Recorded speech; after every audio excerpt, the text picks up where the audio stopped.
Hey everybody! Massive blizzard to hit Nova Scotia on Saturday, March 7th, 2020 is now cancelled.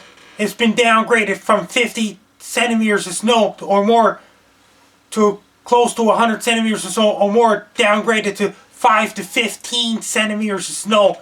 And snowfall is no longer 50 plus centimeters of snow in Nova Scotia, especially in Halifax and Cape Breton. And still need to be prepared. And still need to have your shovels, snow scoops, snow blowers, snow plows, and salt trucks ready as well. Because it's not 50 plus centimeters of snow anymore.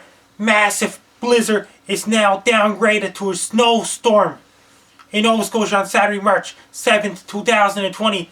Massive blizzard is now downgraded to a snowstorm in Nova Scotia. It's no longer a massive blizzard. People in Nova Scotia, you still need to be prepared, especially in Halifax and Sydney, Nova Scotia as well. I'm Frankie McDonald.